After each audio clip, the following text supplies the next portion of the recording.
आज के वीडियो में हम पढ़ेंगे धारा का चुंबकीय प्रभाव। क्या पढ़ेंगे? धारा का चुंबकीय प्रभाव। धारा का चुंबकीय प्रभाव। चुंबकीय प्रभाव है ना, ये चैप्टर का नाम है धारा का चुंबकीय प्रभाव। तो हम क्या पढ़ेंगे? धारा का चुंबकीय प्रभाव। देख लेते हैं धारा का चुंबकीय प्रभाव में, धारा को देख लेते हैं, है ना। धारा दो प्रकार से होती है, एक होती है विद्युत धारा, एक होती है प्रत्यावर्ती धारा। विद्युत धारा में प्रत्यावर्ती धारा होती है और एक होती है दिष्ट धारा। प्रत्यावर्ती धारा और दिष्ट धारा। तो प्रत्यावर्ती धारा और दिष्ट धारा में हम कुछ तुलनात्मक अध्ययन देख लेते हैं, है ना। प्रत्यावर्ती धारा जो होती है वो ऊष्मीय प्रभाव केवल व्यक्त करती है। कौन सा? ऊष्मीय प्रभाव। और दिष्ट धारा ऊष्मीय प्रभाव,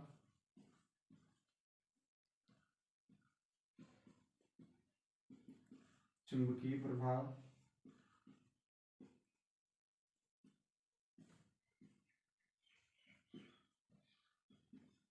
और रासायनिक प्रभाव। रासायनिक प्रभाव व्यक्त करती है।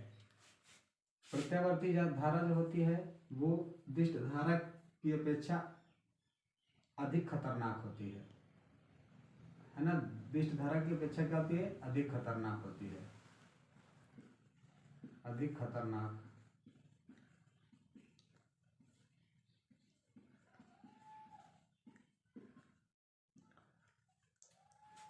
जो दिष्ट एसी करंट है वो क्या होती है? प्रत्यावर्ती।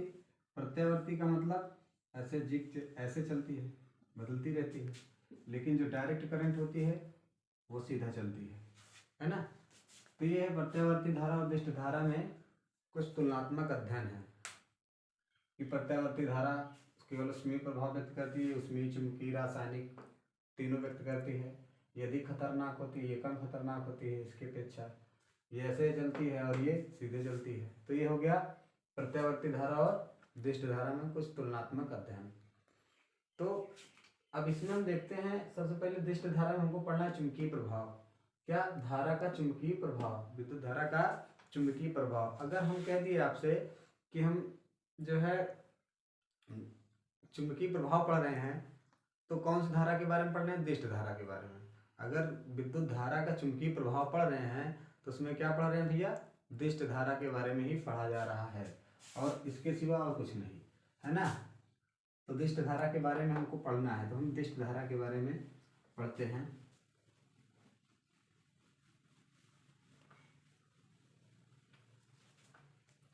सबसे पहले क्या है?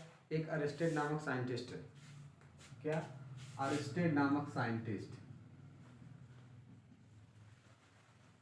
अरिस्टेड का नियम। अरिस्टेड का नियम क्या है देख लेते हैं। अरिस्टेड ने बताया कि यदि किसी धारावाही चालक तार में, ये देखो, ये कोई क्या है? धारावाही चालक तार है। अरिस्टेड के नियम में ये कोई धारावाही चालक तार है। इस धारावाही चालक तार में यदि विद्युत धारा प्रवाहित की जाती है तो अरिस्टेड ने बताया कि इसके चारों ओर एक चुंबकीय क्षेत्र का निर्माण हो जाता है। अर्थात कंपास सुई लाने पर ये एक निश्चित दिशा में रुकता है, नॉर्थ और साउथ। ये सुई क्या करती है? नॉर्थ और साउथ में रुकती है। तो ये अरिस्टेड का प्रयोग है। अरिस्टेड क्या कर रहे थे? कोई प्रयोग कर रहे थे तो उन्होंने अचानक देखा कि जो है कंपास सुई में, है ना, क्या हुआ? विक्षोभ उत्पन्न हुआ। तो उन्होंने बताया कि जब किसी धारावाही चालक तार में कोई विद्युत धारा प्रवाहित की जाती है तो वह अपने चारों ओर चुंबकीय क्षेत्र का निर्माण कर लेता है। तो यही अरिस्टेड का प्रयोग है। इन्होंने कोई गणना के लिए कुछ दिया नहीं, सिर्फ इन्होंने इतना ही बताया कि यदि किसी धारावाही चालक तार में विद्युत धारा प्रवाहित करने पर वो अपने चारों क्या करता है? चुंबकीय क्षेत्र का निर्माण कर लेता है। कैसे क्षेत्र का? चुंबकीय क्षेत्र का, चुंबकीय क्षेत्र का निर्माण कर लेता है। ये एरिस्टॉटल का प्रयोग है। फिर चुंबकीय क्षेत्र का दिशा ज्ञात करने के लिए अलग अलग साइंटिस्टों ने अलग अलग तरीके से अलग अलग सब कुछ बताया। जैसे एम्पियर के तैरने का नियम, एम्पियर के तैरने का नियम। एम्पियर ने क्या बताया, यदि किसी धारावाही चालक तार में हम धारावाही चालक तार की ओर मुंह करके, कोई चालक तैराक है वो क्या करे, किसी धारावाही चालक तार में, किसी धारावाही चालक तार की ओर अपना मुंह करके क्या करे, तैरे, अपना मुंह धारावाही चालक तार की ओर करके तैरे। तो जो उसका जो है दाहिना हाथ है, जो दायां हाथ है, दायां हाथ दक्षिणावर्त दिखाता है, दायां हाथ दक्षिणी ध्रुव को,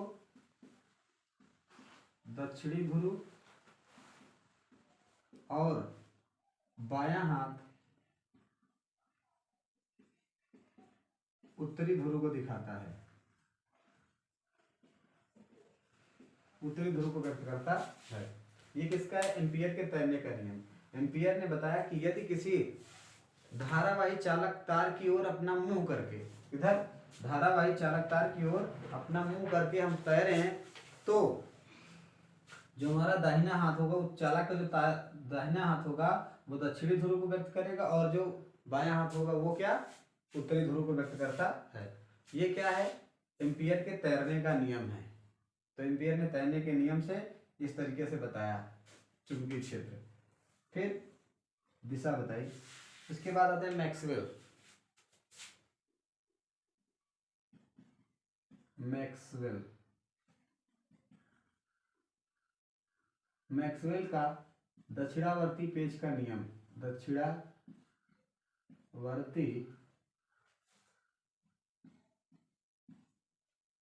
मैक्सवेल के दक्षिणावर्ती पेच का नियम।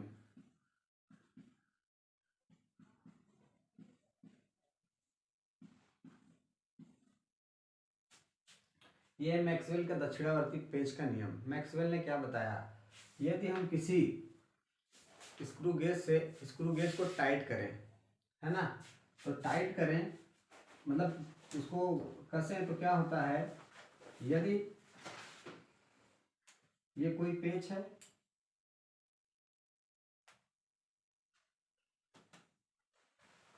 और इसमें प्रवाहित होने वाली धारा सपोज दैट आई है, और ये क्या कर रही है, दिशा अंदर की ओर, पेच के कसने की ओर है, और लिपटी हुई उंगलियां जो होती हैं वो क्या करती हैं, बल की दिशा को व्यक्त करती हैं, बल की दिशा।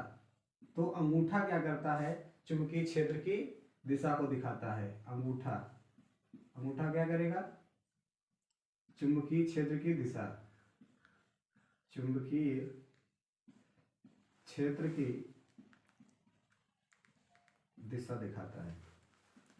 तो ये मैक्सवेल का दक्षिणावर्ती पेच का नियम है। अगर हम दक्षिणावर्ती पेच का नियम से मतलब कहने का मतलब, अगर ये हमारा सपोज दैट क्या है, स्क्रू गेज है, इसको अगर हम कसेंगे तो ये जो नोक है ये क्या करे, ये विद्युत धारा की दिशा दिखाए, और ये जो लिपटी हुई उंगलियां हैं ये बल की दिशा दिखाती है। तो अंगूठा जो है लगने वाले चुंबकीय क्षेत्र की दिशा बताता है, किधर चुंबकीय क्षेत्र लगेगा। तो ये हो गया चुंबकीय क्षेत्र की दिशा, मैक्सवेल के दक्षिणावर्ती पेच का नियम, है ना। तो ये मैक्सवेल के दक्षिणावर्ती पेच का नियम हो गया। अब हम देख लेते हैं फ्लेमिंग के दाएं हाथ का नियम। फ्लेमिंग के दाएं हाथ का नियम, फ्लेमिंग के दाएं हाथ का नियम इधर देख लेते हैं। फ्लेमिंग के दाएं हाथ का नियम, दाएं हाथ का नियम। इन लोगों ने कुछ गणना करने के लिए कुछ दिया नहीं, सिर्फ बताया।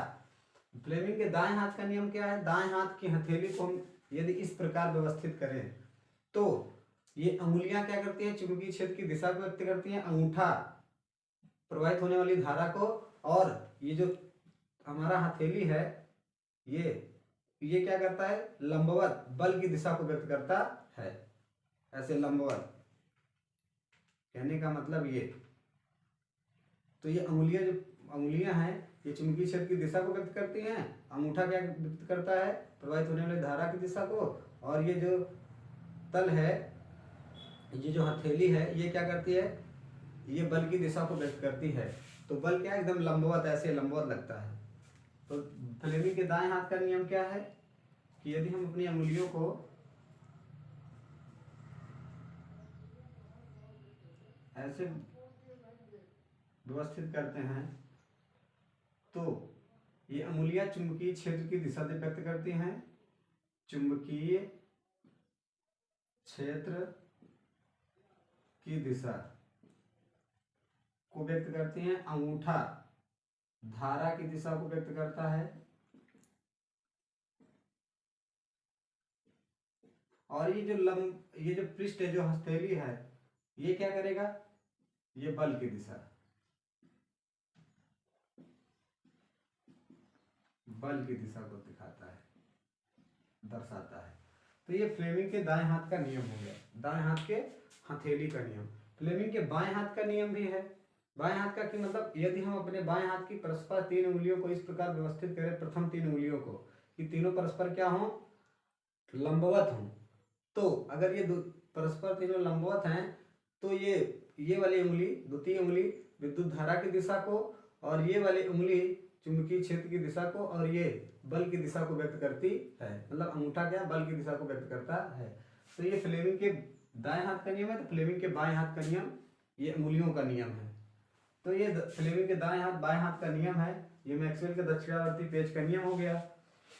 और ये है अरिस्टेट का प्रयोग। अरिस्टेट ने बताया कि यदि किसी धारावाही चालक तार में कोई विद्युत धारा प्रवाहित की जाती है तो वो अपने चारों ओर एक चुंबकीय क्षेत्र का निर्माण कर लेता है।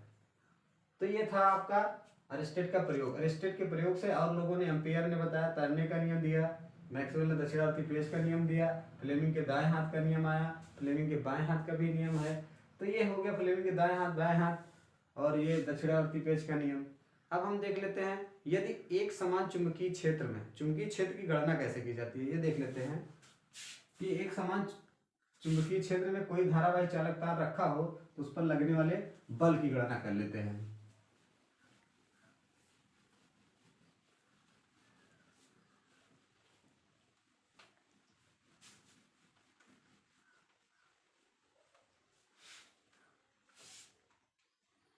एक समान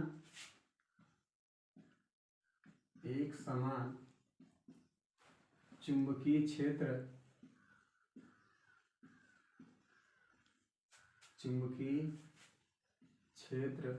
में रखे किसी धारावाही चालक तार पर लगने वाला बल, किसी धारावाही चालक तार पर लगने वाला बल,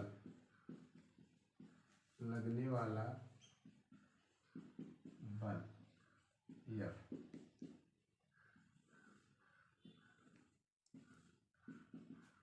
है ना। ये देख लेते हैं। ये सपोज दैट आपका एक समान चुंबकीय क्षेत्र है।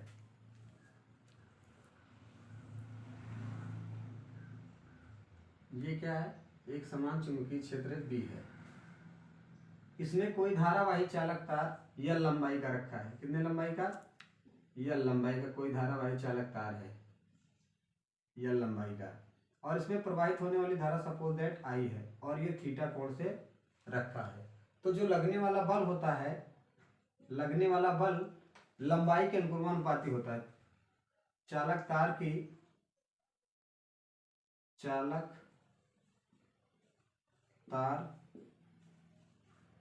के अनुक्रमानुपाती होता है।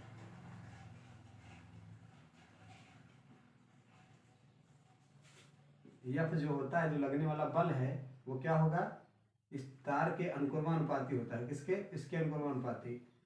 ये तार की जो लंबाई है, जितना लंबा अधिक तार करोगे उतना अधिक बल लगाना पड़ेगा।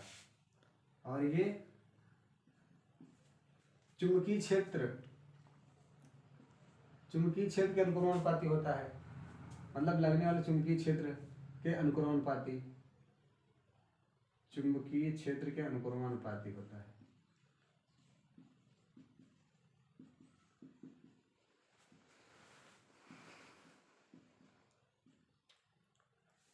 चुंबकीय क्षेत्र के अनुक्रमानुपाती या प्रोपोर्शनल टू बी।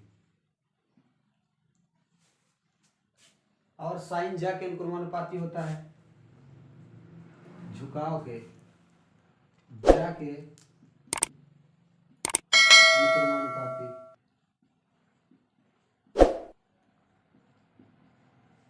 तो यह प्रोपोर्शनल टू साइन थीटा। अगला क्या है, प्रवाहित होने वाली धारा के अनुक्रमानुपाती, धारा के अनुक्रमानुपाती।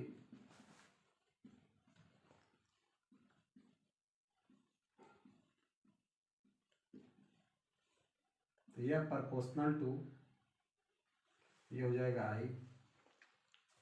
तो कहने का कुल मिला के मतलब ये है कि यदि धारावाही चालक तार की लंबाई बढ़ाओगे तो क्या हो जाएगा भैया, बल बढ़ जाएगा।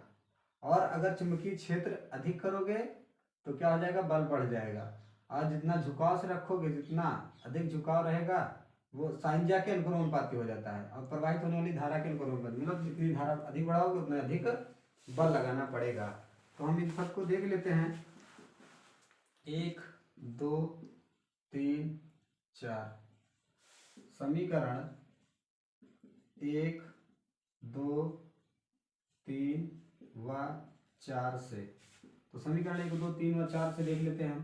तो यह proportional to B I L sine theta हो जाएगा, क्योंकि सब प्रोपोर्शनल टू है तो सबका प्रोपोर्शनल लगा लिया हमने। और इसको जो है प्रोपोर्शनल टू हटाने के लिए एक नियतांक के देते हैं, B I L sine theta, और के का मान यहाँ पे 1 रखा जाता है। तो क्या हो जाएगा, यह बराबर B I L sine theta. और मैक्सिमम बल के लिए देखें, अधिकतम बल कब आएगा, तो क्या हो जाएगा, थीटा बराबर अगर 0 रखेंगे तो मिनिमम हो जाएगा। कहने का मतलब साइन 0 का मान 0 होता है, तो साइन 0 कितना हो जाएगा, 0 हो जाएगा। और मैक्सिमम हो जाएगा, मैक्सिमम के लिए थीटा बराबर 90 अंश यहीं पे, तो थीटा बराबर 90 अंश भी देख लेते हैं यहीं पे। तो थीटा बराबर क्या हो जाएगा, 90 अंश भी देख लेते हैं। तो ये 90 अंश पे क्या हो जाएगा, यह बराबर साइन 90 का मान 1 होता है, तो 1 हो गया।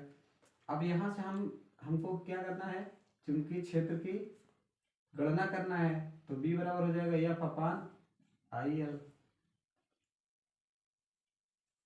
है ना। ये चुंबकीय क्षेत्र को बी से व्यक्त करते हैं। अब इसका मात्रक यहाँ से देख लेते हैं। मात्रक क्या होता है, मात्रक बल का मात्रक न्यूटन है, और इसका एम्पियर होता है। तो प्रति एम्पियर मीटर, ये क्या हो गया इसका मात्रक, न्यूटन प्रति एम्पियर मीटर। यहाँ से चुंबकीय क्षेत्र की तीव्रता, ये चुंबकीय क्षेत्र की तीव्रता का मात्रक हो गया कि भैया जो चुंबकीय क्षेत्र की तीव्रता होती है इसका मात्रक क्या होता है, न्यूटन प्रति एम्पियर मीटर। इसके अन्य भी मात्रक हैं, जैसे गॉस है ना, इसको मिटा देते हैं।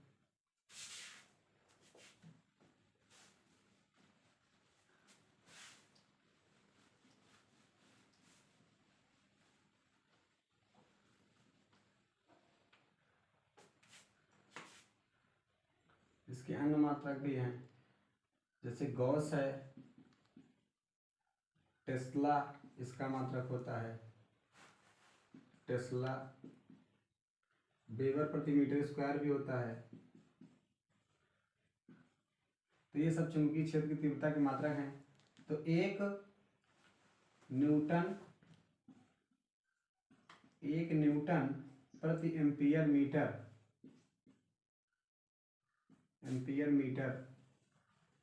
बराबर होता है 10⁴ गॉस।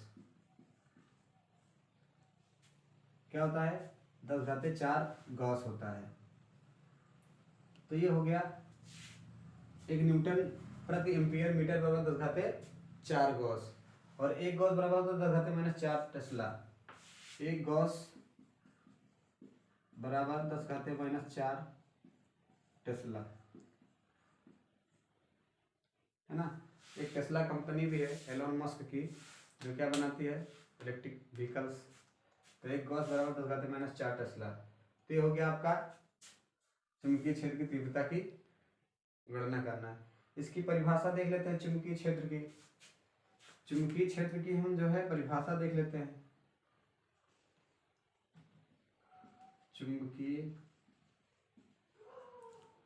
क्षेत्र की परिभाषा क्या हो जाएगी, बी की।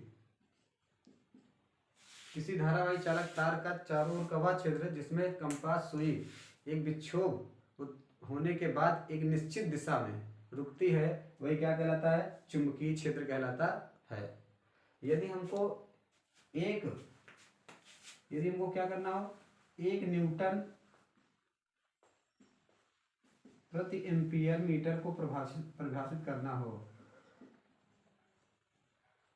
1 न्यूटन प्रति एम्पियर मीटर को अगर परिभाषित करना हो, तब देखते हैं हम कैसे होगा। यहाँ से देख लेते हैं।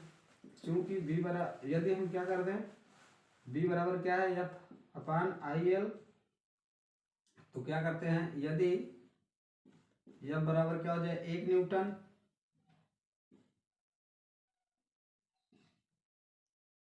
I बराबर 1 एम्पियर और L बराबर 1 मीटर हो, L बराबर कितना हो, 1 मीटर, तो B बराबर कितना हो जाएगा, B बराबर हो जाएगा 1/1 × 1, तो B बराबर हो जाएगा 1, है ना। तो हमको किसको परिभाषित करना है, 1 न्यूटन एम्पियर मीटर की। तो 1 न्यूटन प्रति एम्पियर मीटर की हम परिभाषा देंगे अगर, तो कैसे देंगे, यदि किसी धारावाही चालक तार की लंबाई 1 मीटर हो, यदि किसी धारावाही चालक तार की लंबाई कितनी हो, 1 मीटर हो, और उसमें प्रवाहित होने वाली धारा 1 एम्पियर की हो, और लगने वाला बल कितना हो, 1 न्यूटन का, तो ऐसा चुंबकीय क्षेत्र क्या कहलाता है, 1 न्यूटन प्रति एम्पियर मीटर कहलाता है। कि मतलब कहने का मतलब, यदि किसी धारावाही चालक तार में 1 न्यूटन का बल लगता हो और उसमें प्रवाहित होने वाली धारा 1 एम्पियर की हो, और तार की चालक तार की लंबाई कितनी हो, 1 मीटर, है ना, चालक तार की लंबाई कितनी हो, 1 मीटर, तो ऐसा चुंबकीय क्षेत्र 1 न्यूटन प्रति एम्पियर मीटर कहलाता है। तो ये हो गया आपको 1 न्यूटन प्रति एम्पियर मीटर की परिभाषा हो गई। चुंबकीय क्षेत्र की परिभाषा क्या होती है, यदि हमने बताया कि किसी धारावाही चालक तार में यदि विद्युत धारा प्रवाहित की जाती है, तो वह अपने चारों ओर क्या करता है, एक चुंबकीय क्षेत्र का निर्माण कर लेता है। और उसमें हम यदि कंपास सुई लेके जाएं, तो कंपास सुई में विक्षोभ उत्पन्न होने के बाद वह एक निश्चित दिशा में रुक जाती है, वही क्या कहलाता है, चुंबकीय क्षेत्र कहलाता है। तो ये हो गया चुंबकीय क्षेत्र की परिभाषा, या चुंबकीय क्षेत्र की तीव्रता। चुंबकीय क्षेत्र हो गया, मतलब चुंबकीय क्षेत्र ऐसे भी परिभाषित कर सकते हैं, किसी धारावाही चालक तार के चारों ओर का वह क्षेत्र जहां तक कंपास सुई चुंबकीय क्षेत्र का अनुभव करती है, क्या कहलाता है, चुंबकीय क्षेत्र। तो ये भी परिभाषा हो गई। अब हम देख लेते हैं अल्पांश के कारण उत्पन्न चुंबकीय क्षेत्र की तीव्रता की गणना करना, है ना। अल्पांश के कारण, तो एक समान चुंबकीय क्षेत्र में रखे किसी धारावाही चालक तार पर लगने वाले बल की गणना की है इसके पहले हमने, फिर उसके बाद हम क्या किए हैं, ये चुंबकीय क्षेत्र की गणना किए हैं। इसकी परिभाषा, चुंबकीय क्षेत्र की गणना, चुंबकीय क्षेत्र की तीव्रता की गणना,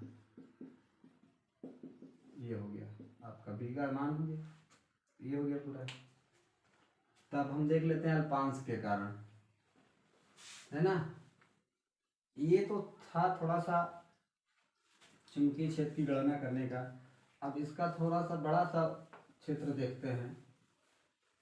ये तो बल पे आधारित था, अब हम देखते हैं बायो-सेवर्ट का नियम। किसका नियम, बायो-सेवर्ट का नियम देखते हैं। बायो-सेवर्ट का नियम, बायो-सेवर्ट का नियम, या इसी को कहते हैं लाप्लास का नियम। किसका? लाप्लास का नियम। बायो-सेवर्ट का नियम या लाप्लास का नियम दोनों एक ही है। यदि मान लेते हैं ये कोई धारावाही चालक तार है, इसमें सपोज दैट धारा आई प्रवाहित हो रही है। धारा क्या प्रवाहित हो रही है? आई। और इसके किसी बिंदु से आर दूरी पर, कितनी दूरी पर?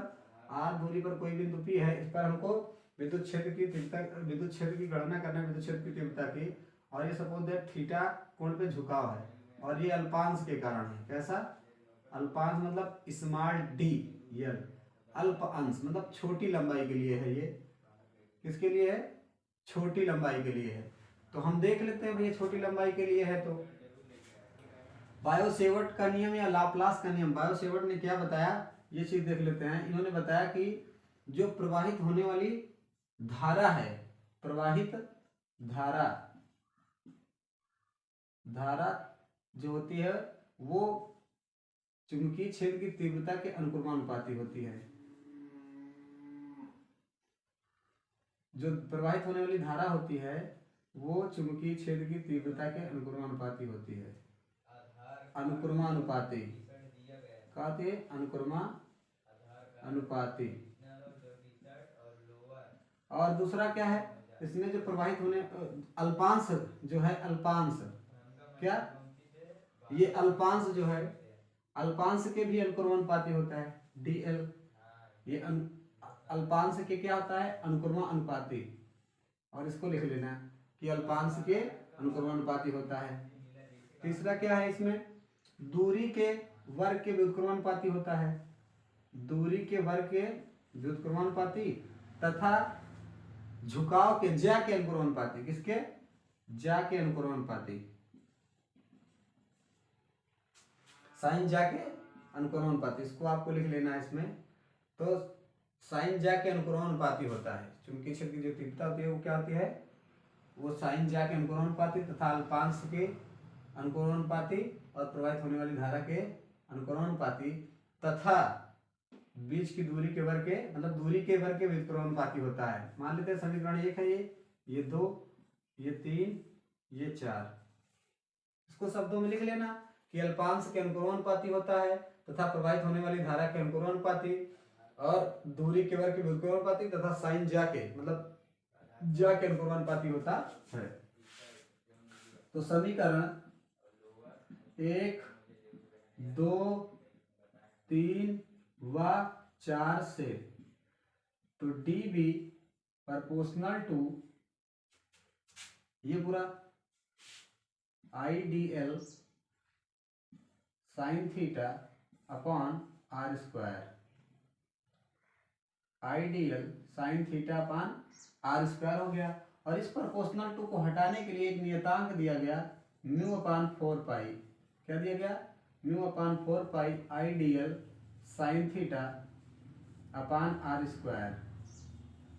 तो ये हो गया आपका क्या?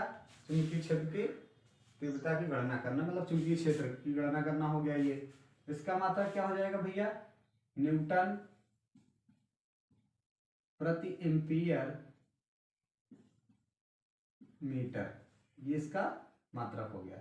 इन्होंने म्यू अपान 4 पाई का मान दिया 10⁻⁷ न्यूटन प्रति एम्पियर स्क्वायर, न्यूटन प्रति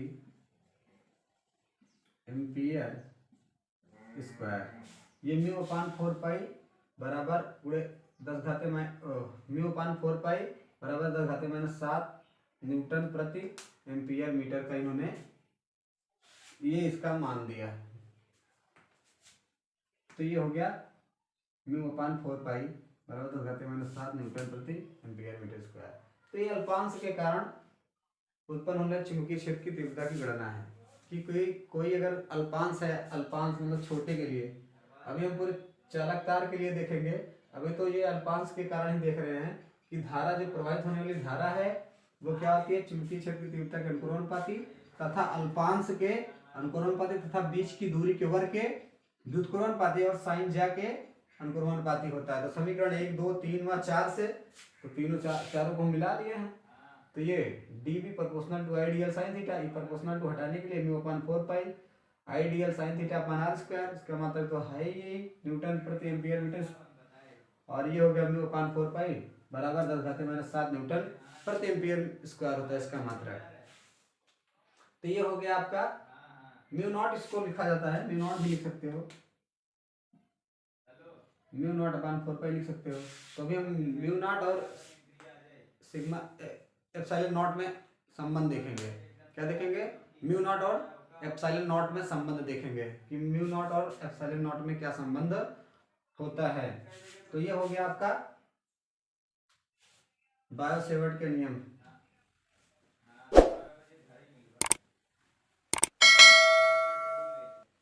अब हम म्यू नॉट और एप्सिलॉन नॉट में संबंध देखेंगे।